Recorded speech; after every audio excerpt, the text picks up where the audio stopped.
mother has been detected with cancer. And there Swami sees my mother and she begins to cry. Swami goes to her, holds her hand and says, Amma, I promise you, you go peacefully.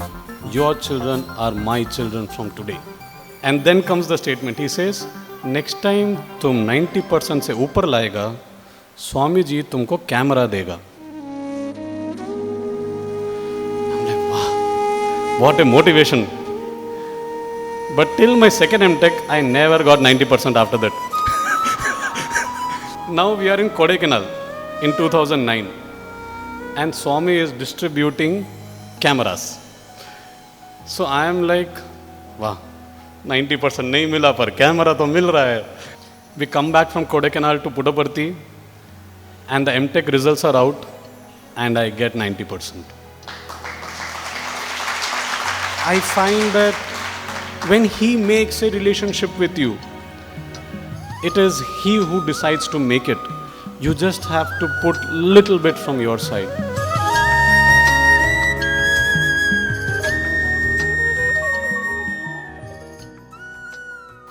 Om Sri Sai Ram. With humility and love, I offer myself at the lotus feet of my beloved Mother Sai, esteemed elders in the gathering, dear brothers and sisters, a loving Sai Ram to one and all. Thank you, Brother Parikshit, for those kind words of introduction. As I stand in this hall, yes, it is my first visit to Dharmakshetra, but then if you have ever known Swami, you will know this is a very special place to be in. And one of the reasons I also tell that is because of my own personal experience when I have seen Swami ask enough number of boys or even, say people, I should not particular tell boys, but we were there always with them. So if he has asked you, where did you come from? And you told Bombay, be sure he'll ask you once again where you came from. That was his love for Bombay. And I also would say that those of us who know this feeling that Mumbai is a name, but Bombay is a feeling, Swami echoed that equally. For him, it became Mumbai, but you are always from Bombay.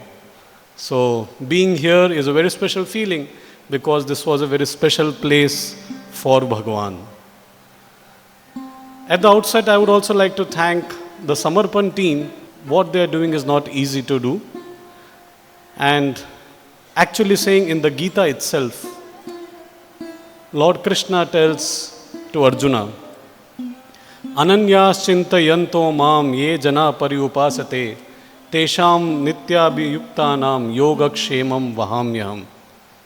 Saying that those who always think of me, those who are in constant devotion to me, to them I shall give what they do not have and shall see to it that what they have is sustained. So when he says this, he is talking about the spiritual assets of those who are in constant thought of him. And I think this Samarpan team is always in constant thought of him because they're always thinking who is it whom they can call to share thoughts about Swami with people. So this constant mananam that this team is doing, I think we can be assured that Swami's protection on them is always there. So I would like to thank this team of Samarpan, which is seeing to it that it's going on now for 10 years. And if you don't mind, you can give them a round of applause.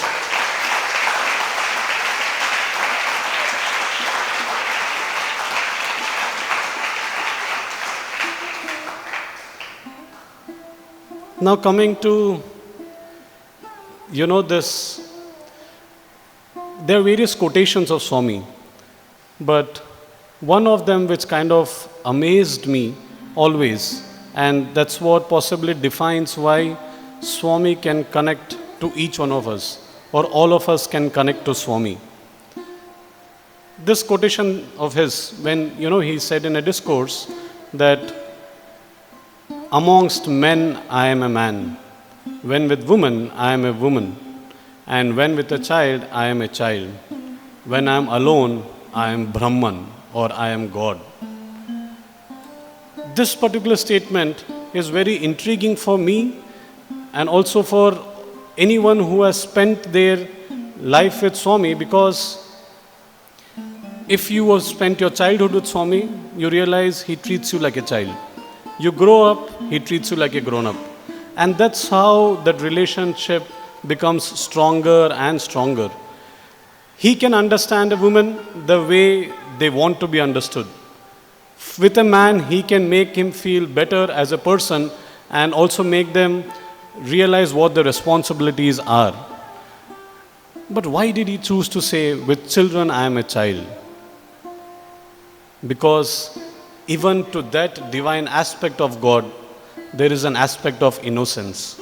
There is an aspect of purity. And that is what is there in a child. So now let me take you back in time and recollect some of the stories of my childhood with Swami.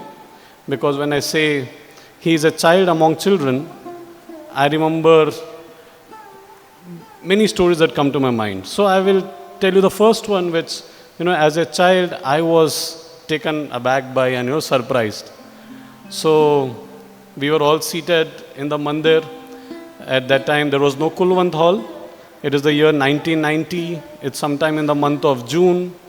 We all are in first standard. So the first standard children are seated closest to the Swami's darshan path when he would come out from the old mandir. So where the interview room is, from there Swami would come out and take the darshan along the ladies' side and then finish it again in the gents' side. So he's come out, he's going like this. He sees a classmate of mine. He's, putting his hands behind, and he asks him, what is in my hand? So, anything could be in his hand. So then this classmate of mine wants to look like that. So, tell what is in my hand, right? So he is like, okay, Swami, I do not know. Then Swami puts his hand front and opens his hand. It's empty. He says, see, nothing is in my hand. Why were you looking? There's nothing in my hand. So then this boy is like, okay, if there's nothing in my hand, why did you really ask me? And then again he closed his hand. He says, now tell me what is in my hand. So now this guy is like, oh, this is, little too much, because when it was hidden, I did not know, but now in front of me he's closed his hand. So he's just looking at Swami. Swami tells, tell what is there in my hand. And as a child, you really don't know what to tell. Then Swami opens his hand and there's this big a sugar candy. And Swami immediately puts it into his mouth. Now when we all were there, we all clapped, right? As kids, we all got excited because from nowhere we saw something come out.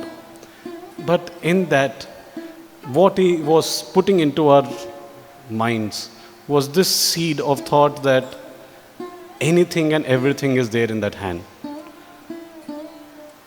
If it is empty and if he wants, anything can come out from it. Right? So that was my first impression when I look back as a child, the first incident that awed me. Now, another day, same, we were in darshan, and this is a friend of mine who is from Bombay, but right now I don't know where he will be. So he was seated and Swami was coming for darshan. Swami came to him and asked, what do you want? So, when you're in the primary school, you are taught to reply that when Swami asks you, what do you want? You have to tell Swami, we want you. Right? It's the actually Brahma Vidya. Right? But for a 6-year-old, he just taught, tell that. But it's only when you realize it 30 years later, you realize what you asked for was nothing better than what anyone could give you. But nevertheless, Swami asked this boy, what do you want? And all of us thought he is going to tell you. He said, Swami, I want to see your Vishwarupam. Swami for once was taken aback. Right? He like normally what would happen is when Swami calls a primary school boy and Swami asks, what do you want? He will tell Swami, I want you. Swami looks at the VIPs and tells, see, my children only want me. But here was somebody who asked Swami, Swami, I want your Vishwarupam. And Swami's pat reply came, you are too young to see it now. When you grow up, I will show you. So someday I will ask him what is happening in his life about it. But that was another story another moment when I realized he is there to ask anything you want from him. There was nothing which you should not ask him. And there was nothing which he cannot give. So here was an innocent child. It reminded me actually of the story of Dhruva. If you all remember the story of Dhruva, what Dhruva wanted was to sit on his father's lap. Right? He just wanted that his other brother was able to sit on his father's lap while he was not being allowed. So Dhruva wanted to sit on his father's lap. But then he goes, his mother tells him, go and pray to the Lord. Whatever you ask, he will give. He goes, he prays to the Lord. And when the Lord appears, Dhruva has nothing to ask. That is what his presence can do. It reminds me of the story of Vivekananda. When Ramakrishna Paramahamsa tells him, Ja, go to Ma, ask her whatever you want, go. And when actually Ma comes front of Vivekananda, he doesn't know what to ask. So that is what his presence can do. Here was a 6-year or 5.5-year-old child who's asking him for Vishwarupam. Did he know what it meant? No idea. But what he asked and the word that has been given to him, once the word is given, it will happen. When it happens, which birth it happens, how it happens, is not under our control. So that's why I also say, be very careful in what you ask, because it shall be given. If what you ask is something mundane, you will get it. No problem. You will be happy. But be careful of what you ask. It shall be given. Talking about the Dhruva story, I am reminded of another friend of mine. Again, maybe I am remembering these stories more because I am right now speaking in Bombay. So this friend of mine also is from Bombay. And, before he joined the primary school, he had lost his father. So this is the event of prize distribution which is happening in the primary school.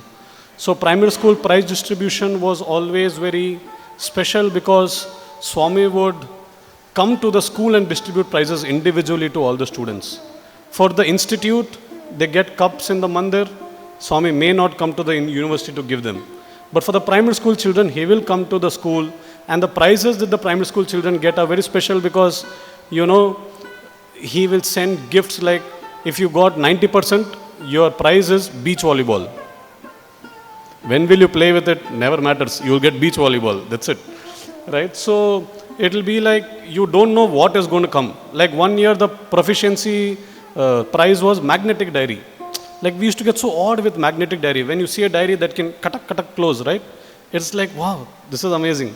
So he knew what to give children. And he knew for an institute boy, he has to give a medal. Because that person is only going to feel that is glory. Whereas for a primary school child, a beach volleyball or a magnetic diary is enough. So Swami was giving these prizes. And every class will have same name, multiple children. So the teacher read out the name of Vignesh. And 2 Vigneshas got up, they went for the prize. And the queue was long. See, we are at an age of what? 6, right? How much will a 6-year-old know what he is doing is right or wrong? He just heard the name Vignesh, got up and joined the queue. So now, this boy is in the queue. He reaches there. And from there, the teachers are trying to tell, go back, not you. And it's going front. Right? Now it is, you're heading to Swami. Why will you turn back? Now it is Swami's decision that what prize he wants to give, he will give. So this boy is not heading back, continues going straight. And when he reaches there, it becomes a little embarrassing for the teachers. And Swami looks at, like the previous boy went, he got the prize, his packet bag was there, he got. When this boy came, there's nothing to give. And it comes by alphabetical order. Nobody's name with XYZ. V is the last. Right? So he is there in the queue, he reaches there, and Swami is looking at him. He is looking at Swami. They both realize there's nothing to give. Now at this moment, why I'm reminded of this story is whenever I think of Dhruva's story, this story always comes to my mind. Swami picks the boy, makes him sit on his lap in the hall. Right? That was that boy's prize. He didn't have a father. But at that moment, that reassurance to him that whenever you need a father's lap, there is one over here. Right? That is what he could do to children. Now let me tell you about, something like Parikshit mentioned, more about how my life has been shaped by him. So, this was the year 1990, again in my first standard, and Swami had called us for an interview. In that, Swami asks my father, "How is your wife?" My mother wasn't there, she was at home. So Swami asks her, my father, "How is your wife?" And he says, "Swami, she is fine." Swami says, "How many children do you have?" So he says, "Swami, we have 3 children." "And where are they?" "Swami, the 2 boys are studying in your school. The daughter is at home." So Swami says, "Okay, keep the daughter. I will tell you when you should bring her to the school." And then Swami again asks, "How is your wife?" So then he says, "Swami, she is fine." So then after that, my father comes out, later on calls my mother and asks, Swami kept asking, "How are you? How are you? Is everything okay?" Because sometimes you always think something else has happened somewhere. Swami is asking it for now. So you immediately want to check, is everything okay? And then my mother says, "Yes, everything is fine. There is no problem." And then my father says, "Okay, because Swami had inquired so much, I thought I will ask you about it." 2 years go by, and then she is detected with cancer. So maybe back then, 2 years before that, Swami was just asking for a reason which none of us could understand. Now she is detected with cancer, and my elder brother, I am in the 4th standard, so I do not know too much about all of this. Because when you join Swami's hostel, 10 months you're in the hostel. It's 2 months that you go home. In those 2 months, your parents will never tell you anything which is wrong. They'll only tell you everything which is good. Right? So as a child, I do not know any of this. So I do not know. My brother has asked Swami that, "Swami, like this mother has been detected with cancer." Swami gives him vibhuti, and then Swami says, "Give it to mother." He goes home, gives it to mother, and then it goes on.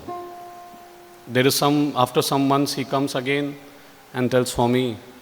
Swami asks, "What is the doctor saying?" So he says, "Swami, the doctor is saying maybe an operation needs to be done." So then Swami says, "Okay, do the operation." The operation happens. After some time, again Swami asks, "How is she now?" My brother says, "Swami, there seems to be little improvement, but not too much." Then Swami gives him vibhuti again and tells, "Give it." Now it almost, it's like a year that she has been undergoing treatment, and then one fine day she comes to Swami at Whitefield. Swami is in Whitefield at that time, and Swami happens to see her, and Swami calls my father, my mother for the interview, and I am in the school. I do not know any of this. I do not know. So Swami calls them to the interview room, and there Swami sees my mother, and she begins to cry. She is crying, and then Swami goes to her, holds her hand, and says, Amma, I promise you, you go peacefully. Your children are my children from today. I will take care of them. So these words of assurance that he gave to my mother, she kind of found his strength. And then eventually, she passed away to cancer. So now she passed away, and 10, 11 days later, I have come to Mandir from wherever she had passed away. We were in Hyderabad at that time. So I come to Swami. I'm seated in the darshan. Swami is walking, and I get up, I go to Swami. And tell Swami, my mother has passed away. And that's when I begin to weep. I weep, I cry. He just does one thing. He puts his arm around me, pulls me to his chest, and just hugs me. And is just going on rubbing my back. He says, shh, don't worry, I am there. And then, I tell him, Swami, you have to talk to all of us. Right? As a child, I'm just saying, Swami, all of us are heartbroken. You have to talk to all of us. Now, the next day, Swami is actually going to Vrindavan. So, those of you who will remember, this is that time when Kulwant Hall was being constructed. So, this is about 93, 94, when Swami was for a long time in Vrindavan. So, Swami is going to go to Vrindavan the next day. So, Swami tells me, tomorrow I'm going to Vrindavan. I will come back and talk to you. I tell, no, Swami, you have to talk to us before you go. So then he is like, this guy is very insistent. So he tells, okay, I will talk to you tomorrow. Now stop crying. So then I stop. I am kind of pacified that tomorrow, next day, Swami is going to talk to us. And then the next day, when Swami is about to go, Swami has come for darshan, his car has come out. And then from there, as he is going, he is finishing the darshan, he is going to go towards the car, but then he sees me. And he tells the car to wait. He tells, just wait. He tells me, call everybody. And then we are called inside. And then when we are there inside, he tells me, why are you crying? I gave word to your mother that I will take care of you. I am there here for you. Do not cry. And then, I cry even more. Because now it is not the feeling of crying because he is telling me about my mother, but the tears of gratitude that you want to assure me that you are going to be there for me. So that's when, this bond of a child and a mother actually began in my life with Swami. So I was telling you that I was not aware of any of this. So when did I become aware of this? It is in the year 1996. Again, if some of you remember, that was a very significant year. Why I'm saying some of you may remember, in the audience I see many students who were my super seniors, and I'm sure they will recollect those times. So it was that 71st birthday of Swami, where Swami gave every evening a discourse. From June sometime it had started, and Swami was giving discourse every evening. It was a wonderful opportunity because students were getting to speak in front of Swami, and Swami was giving discourse every day. So he gave close to 70 odd discourses during around 2.5 months. It had to come to a halt because Anil Kumar sir became unwell. So it came to a stop, and after that, it didn't start again. But Swami was giving discourses every day. So in one such discourse before Swami's talk, my brother had the opportunity to speak. So as my brother is taking Pad Namaskar, Swami just asks him one thing. Sab kuch yaad hai? So my brother is thinking, Swami is asking, did I memorize my speech? हाँ स्वामी याद है, ठीक है, अच्छे से बोलो. So then my brother goes, he talks what he had prepared, gives the speech, and after that Swami starts his discourse. So, if you want to verify this, you can go to the Radio Sai archives, July 4th, 1996. You can hear this. So, Swami starts his discourse, and somewhere in the discourse he says, "The boy who spoke today, he said, I offer my pranams to my beloved mother Sai. That is because he believes that I am his mother." And then Swami goes on to say that their mother came to me and I promised their mother that I will take care of them. So at this point of time, it is, that's when I'm hearing it actually from somebody. Nobody ever told me. And Swami is telling all of this. So Swami is telling all this, and then Swami says, from that day, these children know that they have lost a physical mother, but they have Mother Sai, who is going to give them the 1,000 mothers' love. And this is what I give to every child of mine. So the moment Swami tells this in the discourse, and he tells, from that day, these children have not shed one tear. I'm buckets, right? I'm like, he didn't have to tell that statement. But the moment he tells that, I'm like crying. And then from nowhere, he just pulls me up from the audience and tells, it became little anticlimax to the story, where Swami is telling, they're always smiling, happy. And I'm crying there. Then he pulls me up. I'm called to the stage. He hugs me. And then he says, smile. I have told that you're not crying. And then, I smile and then I go back.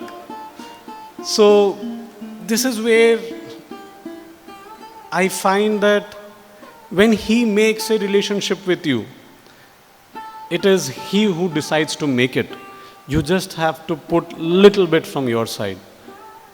And to tell you those, how, kind of some very sweet stories, which kind of every now and then assured me that I have a mother to take care of me. So I remember this day in high school, right? Some of you here have gone through primary, high school and everything. It's very relatable when you are a student from the school. So in Swami school, discipline is strict. So when you do mischief, you get scolded. That's possibly in every school. But in Swami school, the scolding can go to any extent. And you should be ready for it. So there was this one day in the high school when a teacher of mine had, kind of scolded me for something which I did wrong. And I am so upset that I decide to not eat lunch that day. I'm just crying in the room. As much as I've been telling crying, I smile equally, right? So please do not think that my life has been about crying. It's not that. So that particular day, my teacher had scolded me and I was a little upset about it. It's natural. We are all children. We all get upset. And that evening we go to Mandir. Now, those of you who know, the chances of Swami asking, what did you have for lunch, is very rare. It is generally breakfast. Swami's target is breakfast most of the time. Okay, lunch is very, very rare. So now, first what he does, he has distributed prasadam. All have got prasadam. I think it was an apple. So all have got apple. Then he comes straight to me where I'm seated and asks, what was there for lunch today? And no, that was the day where I didn't even see the menu. If I had seen the menu, at least I would have told. I was like, I didn't even see the menu, and I am like, now I have no reply. So luckily from next to me, somebody else was there. They told, Swami, today they gave dal, rice and all of that. So then he asked me, how many ladles of dal and all that? He makes the conversation happen in that way. Then he just looks at me and tells, you eat apple. And he goes. So for me at that point of time, it was not about, whether Swami told me to eat the apple, but it was more about knowing that he was having my back. And I remember Swami telling this again one day in the discourse where he says, ever since their mother had passed away. Every single day I have inquired about this boy from the primary school principal. So when he was going that extent to take care, I don't know why we think at times that he is not there. Or we feel that is he there in our life to take care? Once he has given a word to you, he will fulfill it. Whether you remember it or no, he is there to fulfill it. I remember one more story where, I felt the motherly thing of Swami in a very nice, jovial manner. And this was when we had finished, we were in 12th standard and we did the gratitude program. So when we finished the gratitude program, after that, Swami was giving pictures to everyone. And that particular day, I had the opportunity to speak in front of Swami. So when our class or the MPC group was kind of taking a picture with Swami, Swami looked at Anil Kumar sir and said, "Do you know about this boy?" So Anil Kumar sir has translated the discourses 3 times in which Swami has told about it. He still told, "No, Swami." Because Anil Kumar sir knows when Swami has to tell what you should reply. Right? So Anil Kumar sir told, "No, Swami, tell you the Swami," like that.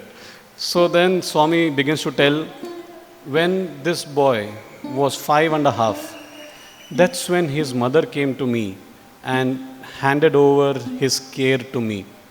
And from that time, I am taking care of this boy. So Swami is telling that, and then Swami looks at me and tells, "Hey, don't cry." Again I start crying. So he's telling, "How many times will you cry? You have to not cry when I tell this." So then I'm like, "Okay, Swami." For my crying, I'm telling, "Sorry, Swami." So it was like that. And where this story continues very beautifully is, after that, there were institute students who were actually asking Swami. We were in high school. The institute students are asking Swami to come to hostel. And the school boys did not intend to ask Swami. The institute boys were thinking of asking Swami to come to the hostel. So then Swami says, "Okay, I will come to the hostel." So immediately Shiv Shankar Sai sir got up and went to Swami. "Swami, you will come to hostel." Swami looks at him and says, "Me hostel kaad sir, school boys hostel." So then, Swami tells, "Janardhan sir ekada." So then Swami calls for Janardhan sir, who is the school hostel warden. And then Swami looks at Janardhan sir and asks, "How much does one lunch session cost for the students?" So then Janardhan sir is looking at Swami. He didn't expect this question, right? So he's telling Swami like that. He doesn't, what will you answer to Swami, right? Swami is asking, how much does the lunch session cost? How will you tell Swami cost for something? He's giving everything free and you're asking, Swami, if you ask us money, what do we tell? Swami says, "Cheppu, how much?" So then I think he tells one particular amount. Swami removes an envelope from side. He asks Brother Prushti for an envelope. He gives it to Janardhan sir and tells, "This is double the amount. Give them 2 treats." So then, at this point of time, he looks at me and asks, that's the first time in my life when I actually got to know the difference between Puliyogre and Chitranam. I don't know how many of you know it. It's actually different. Okay, so Puliyogre is tamarind rice, according to Swami. Chitranam is lemon rice. Okay, for us from primary school, both are same only. You tell Chitranam, we'll eat tamarind rice. So Swami looked at me and asked, "Do you want Puliyogre or Chitranam?" I am looking at Swami, aren't they the same? Right? So then Swami looked, what happened? Swami, Puliyogre, Chitranam. Swami told, "Okay, we will give both." So he looks at Janardhan sir, "Give Puliyogre for lunch, give Chitranam for dinner. That's why I am giving you twice the amount." And then, Swami decides to come to the hostel. So Swami says, "Tomorrow morning I will come to the hostel. Be ready." So that night, The school hostel was not ready. Institute hostel was ready to receive Swami. The school hostel is just, suddenly thrown into the thing that Swami is coming the next day. So nobody in the school hostel slept that night. There was nothing which was not cleaned or scrubbed by the school students. Because when Swami says Swami is coming to the hostel, you do not know where he will not come. That is the danger. And all the teachers are more scared than the students. Students are happy only. Right? So now, when we as students always felt happy when Swami shouted a little bit at our teachers. So it was, we were going to feel that, okay, if this is going to happen, then it will be nice only. But that all the teachers ensured that none of the school children slept. We cleaned the whole hostel and we were ready for receiving Swami the next day. And then it was decided that, Shyam, you will have to speak when Swami is coming. So I was like, okay. It's like, too short a notice, because to speak in front of Swami, even now, right, when I was asked by the Samarpan team that will you be okay to speak, it was close to 2 months back. That time I thought I have 2 months, right? Even this morning I was feeling time is not enough.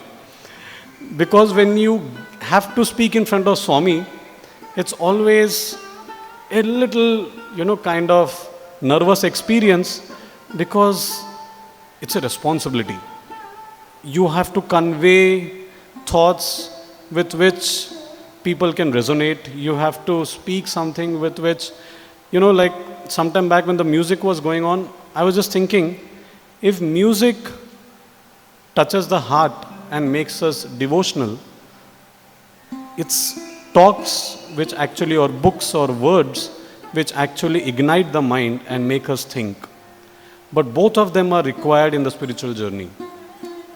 If you just keep listening to music, after some time, you may never really think deeper.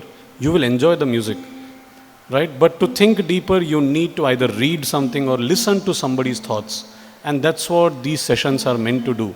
So whenever somebody has to speak in front of Swami, I think it is a big responsibility to actually convey your thoughts in such a way that you as an individual feel better and feel more connected, and even the listeners feel the same. So when I was given one night notice that tomorrow morning you have to speak in front of Swami, I was a little scared. But then I was like, this chance will never come. And let me just digress a little bit. When I say about this chance will never come, I remember one such session where we were in the mandir, Kulwant Hall, and Swami calls me and says, "Tum baat karega?" I tell him, "नहीं Swami, कैसे बात करेगा? अभी बात करेगा?" "अभी नहीं Swami, नहीं करेगा." Right? Then Swami tells, "तुम्हारी मर्जी." And then, he just does, "तुम्हारी मर्जी." Then the thoughts come into my head, "Fool, here is Swami asking you to speak and you are telling you don't want to speak. How can you think of such a thing?" Right? But what is going on in the head? "Swami, if you ask to speak now, if I do not speak nicely, then it is not going to look good, Swami. I am not ready to speak. And you are telling speak now." So I go back, but no, at the time when Swami says, "Tumhari marzi," I am like, oh, no, this is not correct. Right? So I go back to Swami and tell Swami, 5 minutes bolega. Right? Now all of this, when, this is where the sweetness between a mother and a son can be done. So I go back to Swami and tell Swami, 5 minutes bolega. Swami tells, "हाँ, 5 minutes bolo, काफी है." Then Swami tells me, "क्या बोलेगा?" तो then I told Swami, "पता नहीं Swami." Then he tells, "जो भी तुम्हारे दिल में है वो बोलो." So then he tells, "अभी तुम जाओ." So then I go, I sit down. He looks at Shiv Shankar Sai sir and tells, "Everyone unnara maatladaniki? Is there somebody to speak?" So then Shiv Shankar Sai sir looks around, and there are actually people who are always ready to speak. Right? So he looks at Swami. "Yes Swami, they are there Swami, boys are there who can speak." Swami tells, "Okay, call them." So then one of them is called and he is made to speak. So he is speaking, and every now and then in between Swami looking at me like that. I am looking at, so then He's just looking, the boy is speaking. Then after around 10 minutes, he looks at me and does, I do. So then he looks at that boy and tells, Chalu. So then that boy is asked to stop, and that person who's speaking is, kind of in full flow. And then Swami looks at him and tells, okay, you have spoken enough. And then looks at me. The moment that boy finishes, he looks at me and tells, come to speak. Right? So I knew that this opportunity was not going to come every time. Right? So even when I was asked to actually come here and share my thoughts, I did not refute the responsibility or refute the chance, because I know that this is a process of thinking and churning for me much more than what it would be for you. So because of that, I valued the opportunity. So now coming to the school, when Swami has come for the surprise visit, that amazing thing which I remember from that story was Swami said, 10 o'clock I will come. And till 9:58, where is Swami, we do not know. Sharp at 10 o'clock, I am at the gate to welcome Swami. So till 9:58, Swami has no news of Swami coming is there across.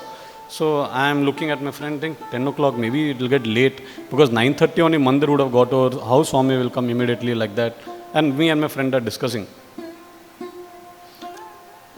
Car comes in 2 minutes. Swami gets down from the car and I am there. Swami tells, time kya hai? Swami, 10 o'clock. And then he continues, right? He doesn't tell anything more than that. The thought in your head that it's going to be 10, he has not come. He comes sharp at 10 and only asks one question, time kya hai? I told Swami, 10 o'clock. And he continues going. So when he comes inside the dining hall and I'm asked to speak, in that speech, now let me take you back to the gratitude program day. So what happened on the gratitude program day, when Swami was asking Anil Kumar sir that, do you know about this boy? At that point of time, Swami asks me about my elder brother. And my elder brother had passed out from his 12th standard in, say, 1999. This is happening in 2002.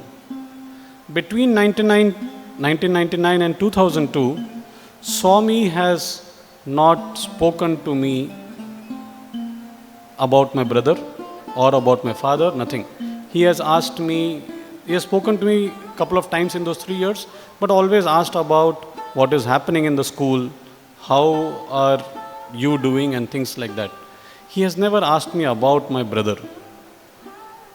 So now, in this particular session, when he is telling things to Anil Kumar sir, he tells, your brother, what is he doing now? So all that had last time when Swami had spoken to my brother, he had told him that after your 12th, you should do medical. And all of us who are been medical aspirants at some point of time, or who have children who are medical aspirants, we know medical seats are not easy, right? So after 12th standard, my brother makes an attempt at the medical exams, but then, you have to clear it. If you do not clear, the donations and those seats are very high. It's a business, let's put it like that. So when my brother, after his 12th standard, tries for a year, there's a year gap. Why I'm telling these details, you will understand.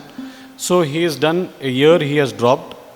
He is trying the medical, didn't clear. The next year, he decides, I will not continue trying for the medical, let me do a BSc. And then let's see what happens.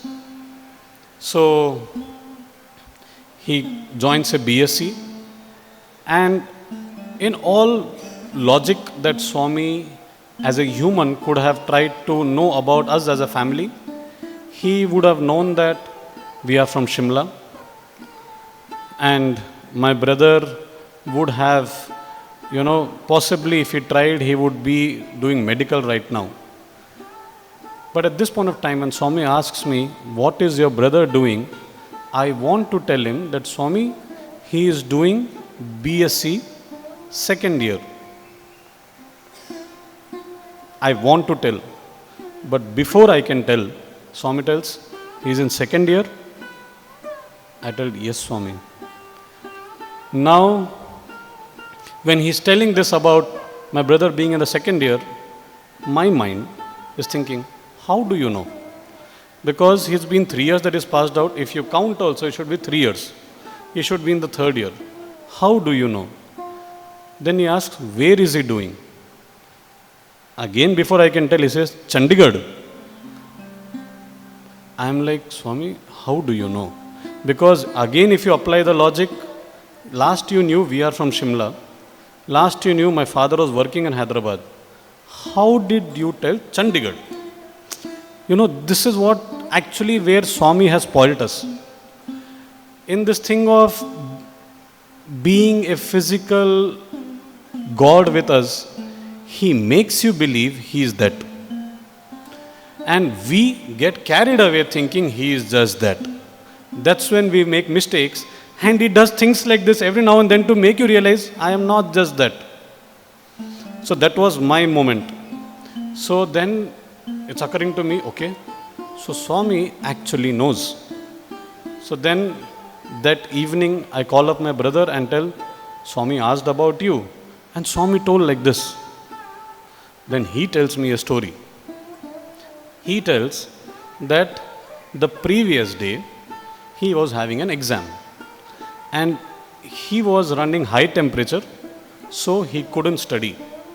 When he was going to bed, he just prays to Swami that, Swami, I have not studied because of this fever. Please see to it that what I study comes in the exam. Now, in his dream, you know, all of us, if such things happen in exams, nothing like it, right? In his dream, he is seeing from the book 2 pages flip. Okay, no Swami. He is just seeing in the what book he has studied, 2 pages flip. And thanks to his photographic memory, he remembers what those pages are. He gets up in the morning with his temperature. He knows that these 2 pages have come in my dream for a reason. He reads that, and the rest of the story you will know. He goes to the exam. From those 2 pages, 30 marks come. Right? So, here I am doubting that how does he know what he is doing? There is helping him in exam. Forget about he knowing about him. He is helping him in the exam itself. So, all of this is what is there in my mind. Next day when Swami comes to the schoolboys hostel, I am asked to speak and I blurt this out. In the speech I tell that all through I am thinking, how does Swami know? I am telling this in front of Swami. So then Swami's turn comes to speak. So when Swami's turn comes to speak, Swami says, this boy is thinking, how do I know? He is thinking, 3 years I did not talk to him. So I do not know anything about him or about his brother. Do I need to talk to him to know? When I have told that I am going to take care of them, why will I not know everything about them? And that's when it dawns on me, like, I am that fool of a nut, where he has to literally open the skull and then put it inside. It is not about getting subtle hints also. It is about he telling to everybody that this guy doesn't understand. And that's when everybody looks at me, you didn't understand? Right? I am that tough a nut, possibly a dull a nut, to actually understand what he wants to do and what he wants to say. But the beauty about Swami is, when he has to teach you, he will teach you. However dumb we are, he will teach you, he will take you, and he will make us get better.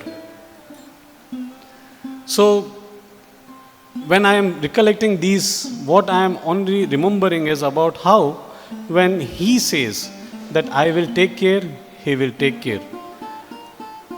That's why I go back to the same thought which I was telling about the Samarpan team. What the Samarpan team is ensuring is every now and then all of us over here are constantly thinking about him. When we think about him every now and then, he is only giving you his blessing.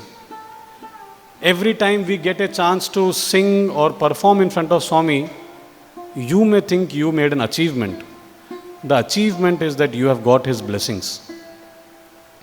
I am sure many of you have heard this story before also, but if you have never heard this story, there's this very interesting story of a student of Swami many years back, I think somewhere in the 90s, and he was doing his undergrad. So he was not very bright in studies. His parents were very worried that what will happen to this boy after his undergrad. Will he get postgrad? He may not get. So when they get a chance to speak with Swami, they tell Swami, Swami, this boy, you only have to take care. We do not know what will happen. But this particular student was somebody who was very, very active in dramas. In all the dramas which are happening, he was very active. That means excellent actor. So he never missed an opportunity to do dramas in front of Swami. So at this point of time, when the parents tell Swami that Swami, please take care of him, Swami's reply, do you know how much joy he has given me every time he has done a drama? Every time he has acted, do you know the amount of joy he has given me? Do you think after that will he ever be a failure? Do you think I will not take care of him for the joy that he has given me? So every time you get an opportunity to do something in front of Swami, it is not an opportunity of yours to show your talent, but it is an opportunity of ours to get his grace. And he always gives these opportunities. You make him, like he always tells, you take one step towards me, I take 1,000 towards you. And that happens in the life of every one of us who get to actually come in his presence and do something which we think is our talent, but it's actually an offering to him to make him happy. Now let me just move little to a different thought, and this is about, say, again, some very light incidents.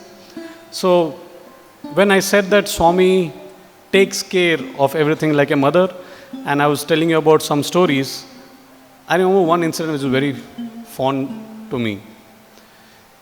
So after, my mother had passed away, I used to get scared at night. Like if lights are off, I will get very scared. And those of us who have studied in Swami school, you know that when power cut happens, immediately school goes, Om Sri Sai Ram, Om Sri Sai Ram, Om Sri Sai Ram. Right? We are made to start singing this because anybody can get scared. It is actually for the general good. It is not that one individual gets scared, but everybody can get scared. So I was one among those kids, when the light goes off, I need Om Sri Sai Ram. Otherwise, I will get scared. So now this was something that my father got scared about. So he happened to tell Swami, Swami, शाम को डर लगता है. Swami told, अच्छा? So then he was coming around for darshan. He saw me and told, Father बोलता है तुमको डर लगता है. Father बोल दिया. So I looked at Swami and told, हाँ Swami, लगता है. काई को लगता है? Swami had that style of Hindi of काई को. So he asked, काई को लगता है? So then I look at Swami and tell, Swami, लगता है. So then immediately again he materializes a candy, this big a candy, puts it into my mouth. Now, where I'm trying to tell that, assurance of his can come in any form. So those of us again who have stayed in Swami's hostels know that at night they will put off lights in the corridors, right? So when you go to use the washroom, it is scary, especially with the ghost stories that they create, right? Nobody has seen a ghost, but you will hear ghost stories always. So this is nothing new. Even in Swami's hostel, it will happen. So I was going, every time I would get up at night and go to use the washroom, I only tell myself one thing: you have eaten sugar candy, all is well. You have eaten sugar candy, all is well, right? But for me, it was just this assurance where Swami gave that candy and told, why are you scared? I am there with you. So for sometimes he needs to give us something which we can hold on to. It can be as silly as a sugar candy. Sometimes for some people a word is enough. For sometimes for someone a look is enough. For sometimes a dream is enough for someone. Sometimes just getting to hear from somebody at some point of time about something is enough to assure you that he is actually there. Like recently, I heard of a story where, there is a person who wants to, kind of get an assurance from Swami that Swami, this act which I have to do, if you give me an assurance during today's bhajans that this is now after the Mahasamadhi, that if today during bhajans you can give me an assurance that such a thing happens, then I will be okay that I have to do such a thing. So now what is he asking? He is asking for, Swami, in today's bhajans, a bhajan should come in which the word seva comes.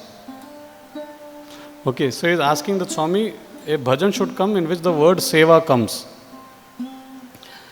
Now, that the bhajan start, and those who are part of the bhajan group know that among so many hundreds of bhajans which get sung, there are only 3 bhajans in which the word seva comes. That day, one of them gets sung. Right? So this is how this person gets an assurance of the fact that Swami is listening to you and telling you through different mediums. It could be anything that we want to connect to and then get an assurance from him. Another such one story that I remember is, we were young, around, I was maybe 10, 11 years old and my brother was few years elder to me. So Swami told my father that I will do their thread changing ceremony. So my father was like, sure Swami, whenever you tell, we will get it done. Swami told, I will tell. Now from that day, 5 years later, Swami is doing Mass Upanyanam in the Mandir. Mass Upanyanam is when everybody who were among the students wanted the Upanyanam to get done could register and get the Upanyanam done. So I am in my 10th standard and I am not giving my name for the Upanyanam. So my teacher comes and tells me, why are you not giving your name? I tell, sir, Swami told me he will do for both of us together. So I am not giving my name. Whenever Swami wants to do, he will do. So this teacher tells, see, you at least give your name because this opportunity will go. So then I tell him, no sir, I will wait. So then the teacher realizes no point talking to him. He calls up my father and tells, sir, like this Swami is doing Upanyanam and if all the students who are wanting it can get it done. So my father tells, sure sir, please put his name. So then my father calls me and tells, I am coming for the Upanyanam. I have given your name. I am like, okay, fine, maybe this is the greater good. So the Mass Upanyanam is happening, we have registered my name and everyone gets a place to sit. So Swami is coming around seeing everyone. Then he comes to my father. So what had happened is, by this time my brother had passed out from the high school and he had gone out to do his higher studies. So Swami comes towards where we are sitting and he asks to my father, दूसरा बेटा नहीं आया. Right? A word that he gave 5 years back. At this point of time, I am thinking that maybe Swami will do it, maybe sometime he will do it. When the teacher is telling me to register, I am trying to resist that, I will wait for Swami to tell. But here when we are seated, the first thing he asks is to my father, दूसरा बेटा नहीं आया. So then my father says, Swami, वो अभी student नहीं है. Then Swami just looks at him and tells, and continues going. So then it dawns on both of us that when he said he will do for both together, how did we think that we can get one person's done at that point of time? So that's when I said, when he gives a word, whether you remember or not, he will remember. And he will want to fulfill it in whichever way. So we have to be careful that we do not forget what he has told. Right? Because he will not forget. And like I said, we have to always be very careful of what we ask, because whatever you ask, he will fulfill. So I remember this moment when I was in my second year undergrad. In the third year, we have to take a major. Right? We have to take either maths, physics or chemistry.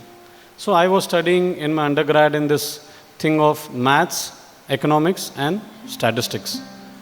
So if you do MES combination, you can take maths or economics. There is no statistics major in the university. So Swami was coming for darshan. Swami looked at me and asked, Aim Samacharam. So I was like, this is a good opportunity for me to ask Swami. Swami is only asking me what? So I told Swami, next year I have to do major. What should I do? Now, let me tell you my thinking.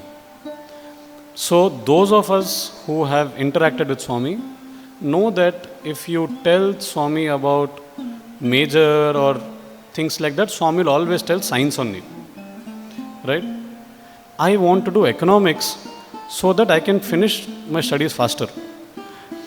If you take maths, you have to do MSc maths, you have to do MTech computer science, and then, eventually I did PhD also, the studies didn't stop soon. So I was like, I am mentally prepared to take economics. But when Swami asked me what to take, I thought, okay, I will ask Swami and let's see if Swami tells something.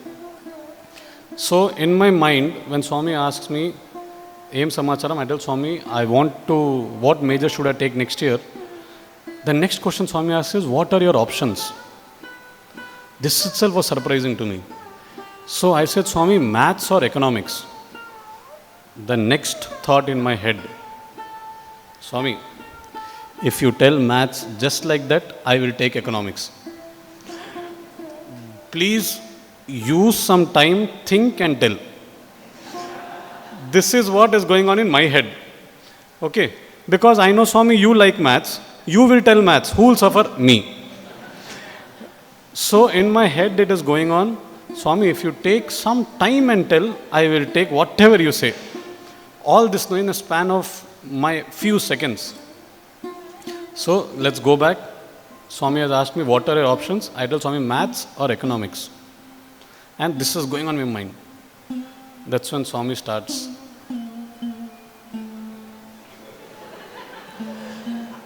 I am like, Swami, this is not expected. Right? So then after all that, now I'm still hoping, okay, maybe economics. It tells maths karo. Okay. So that day I knew it is sealed. Deal done. It is written that now you have to do maths. And then I remember it was in my first year undergrad when Swami asked me one day that, what will you do? I told Swami, whatever you tell, I will do. So when Swami says, you become teacher. So I'm like, sure Swami, I'll become teacher. Now my MSc Maths is getting over. My MSc Maths is done. And in our class, there are only 9 students. So it is the best chance for me to do MTech at the university. I know that there are 15 seats, very high chances for getting in. We are only 9 students in MSc Mathematics. So what I know also is that if I tell Swami I have finished MSc Mathematics, he will tell me to join for teaching. But I am like, MTech is MTech, right? So I am like, good opportunity. Everyone in my class is going to do MTech. Why should I stay back? So after MSc Maths, I do not show my face to Swami. I am like, if I show, Swami is going to put me in teaching. I will not show my face to Swami. That is my thought. So an MTech entrance happens. I get into MTech Computer Science. And now Swami is coming for darshan after we have been selected. So Swami comes, sees me and asks, "Abhi kya karta hai?" I told Swami, MTech Computer Science. At that time, this is where I just feel that that's where he is the mother. He looks at, "Wo kab hua?" So I tell him, "Swami, 1 mahina ho gaya." That, "Swami, it's been 1 month I joined the MTech Computer Science." Then he looks at me and says, "Fir teaching?" I told Swami, MTech ke baad karega. And that's when, the sweetest part of him, the mother, he says, "Kitna time lagega?" I told Swami, 1.5 years. He tells, "Acha, uske baad karega?" I tell, "Yes, Swami." Now MTech gets over. We are all in Kodaikanal. And, there were 37, 38 of us in the year 2009. We are in front of Swami's room. And Swami is asking, who all are final years? So everybody raises their hand, who is final year and stuff like that. So Swami goes individually to everyone, telling, you have finished, you go and work with parents, you do so-and-so, PhD, like that. Because everyone he is asking, they are telling, "Swami, whatever you tell." So he's saying, "No, you tell what you want." "No, Swami, whatever you tell." So in that, I was in one corner. Last I was. I'm sure Prabhakar, who's there here, will remember we were all together in that. So I was in the corner. So when it came to me, "Tum teaching karo." there was no choice. So I just told, "Karega, Swami, karega." But no, even then, over there, it's just a sweet moment. Please do not misunderstand it in any way. I asked Swami, "Kidhar karna hai?" Now, my question is, Swami, should I teach in school or should I teach in university? Right? But Swami is referring to the university teaching only. So when I asked Swami, "Kidhar?" Swami looks like he asked me, "Kidhar? University hai? Kidhar kya?" So it's almost like that. Because the reply of Swami will tell you. He looks at me and tells, "Kidhar? Idhar karo, Kodaikanal mein karo. Kodaikanal mein." So the conversation doesn't stop there. I tell Swami, "Swami, Kodaikanal mein engineering college nahi hai, Swami." So then Swami tells, "Ayyo, nahi hai engineering college." "Fir kidhar karega?" "Swami, aapke university mein karega." "To fir karo." Right? It was just that thing of, if you want to be smart, I am smarter. Right? But my whole point was, I was asking, should I join school or university? That was my question. But I think what Swami got is, I'm asking, where should I join? Like, should I teach here or should I teach outside? So that's where he kind of gave a very smart reply, and I think that's where Swami is Swami. Now I'll take you to, again, back in time. I'm going up and down in time, and also time is getting over. So this is in my, again, a very nice story. I'm in my 5th standard, and that particular day when Swami has called us for the interview, whom else he has called for the interview is a very interesting party. He has called my principal, that is Edmis auntie, Munikol auntie. He has called warden, Prem Bail auntie. He has called, whom we used to call kitchen auntie. He has called her. Then he has called my class teacher and 2 more senior teachers. Not that he called them because of me or because of us. It was not that. They were also in the interview room. He was going to talk something else to them. Now just imagine. I have come from 4th standard to 5th standard. So all of us who have studied in, high school will know that 4th to 5th, little will go down percentage. Why? Sanskrit will come. So till 4th standard, no, you can be 90s, you'll be rocking. Suddenly 5th standard, Sanskrit will come. When you don't know Sanskrit that easily, it will come little down.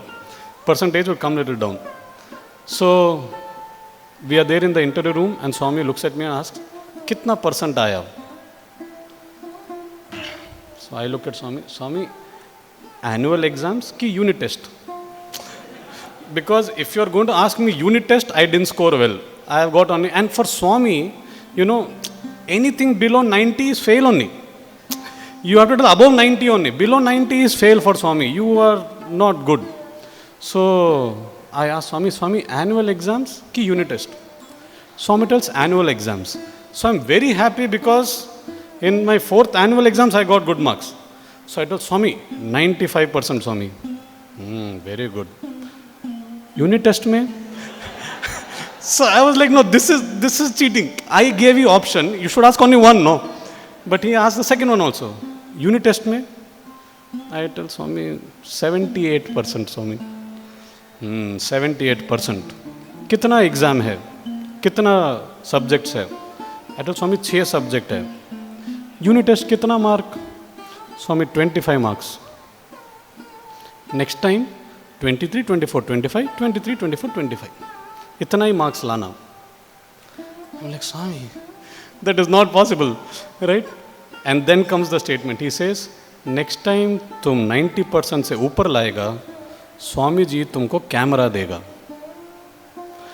I'm like, wow, what a motivation. But till my second MTech, I never got 90% after that. Okay, so I never got the camera.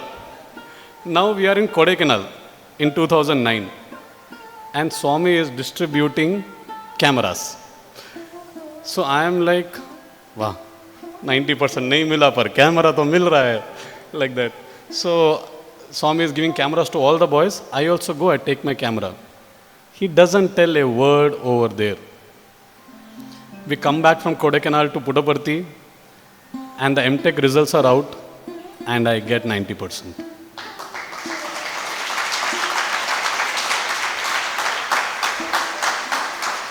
So when he says a word, it is his word. Like they say about the divine sankalpa and all of that, even if you don't take the sankalpa aside, small words of assurance that he gives, small words of kindness, of love that he gives, will last with us forever. In Indian family setup, we always think of this concept of rebirth. And when my mother passed away many years later, when my father had gone to, in India, the Nadi concept also is something that we all are familiar with. So they had gone to Nadi for my brother. And when, the Nadi person was reading my brother's Nadi, he says, your mother will come back as your daughter. She will take rebirth as your daughter. Okay, the Nadi person said it. My brother is married, he gets a daughter. 1 year later, I am in Kodaikanal, and we are seated around Swami. So now, I want to ask Swami that, Swami, what name should my brother keep for my daughter? My brother and family have to keep a name because they kept. It's been a year. So, but I want to ask Swami, what name should we keep for my niece, my brother's daughter? So, Swami seated on the chair, I am seated next to him, and I ask Swami, brother का बेटी है, क्या नाम रखना है? He is mute. He doesn't say a word. He is looking around here, there, and is having some letters in his hand. So then, I am not asking Swami anything. Some of my other brothers who were there around tell, hey, tell louder, maybe Swami didn't hear. Tell loudly. So I'm like, no man, I think Swami has heard it, and I am okay. I don't want to force it on Swami. I think Swami has heard it. So then they also don't want to force me because I'm not comfortable doing it. So in my mind, I'm actually, not looking for a name, but I'm looking for this kind of a confirmation that is that what it is. Right? Is the rebirth or is it anything like that? Now out of nowhere, Swami has letters in his hand and he sees one letter and there's a translucent dot. So what has happened? One of the students kept the letter in his pocket and after that put perfume. Okay. So the perfume has gone through the pocket, gone through the letter, it's become translucent. So Swami suddenly sees it's a translucent dot over there. He picks the letter and he says, "Ee Neelam pair ever rasaru." So then everybody like, whose letter, whose letter, whose letter? So like then the boy whose letter it is, he gets up. He tells Swami, he's worried, did I write somebody's name? Right? So he's telling, Swami is telling, "In Neelam pair ever rasaru," like that. So that boy gets up and tells Swami, "Nen raayaledu Swami. Swami, I have not written anything like that." Swami says, parledu. And he puts it down. Here I am sitting, knowing that Neelam is my mother's name. And he is just speaking to me even when I am thinking about it in my mind. Whether I am thinking about it when he is crossing the car and thinking, "Swami, if you take time and tell, I will do something." That's when he is reading your mind, he is reading your heart. Or in this incident, I'll just tell one more last story. And this is in Kodaikanal again. Two of us were selected to speak. And my other brother actually wants to go ahead and tell to Swami that, "Swami, I have prepared this." So some of the elders came and said, "See, Swami may ask you what you have prepared. So be ready to tell Swami." I am like, I don't want to tell. Why I don't want to tell? In my mind it is going, "Swami, if I tell you now what I am going to speak, only you are not going to hear, everybody else around you also will hear. I want them to hear when I am speaking. If you call me alone and ask me to tell what I am going to speak, I will tell you. But in front of everybody, why should I tell?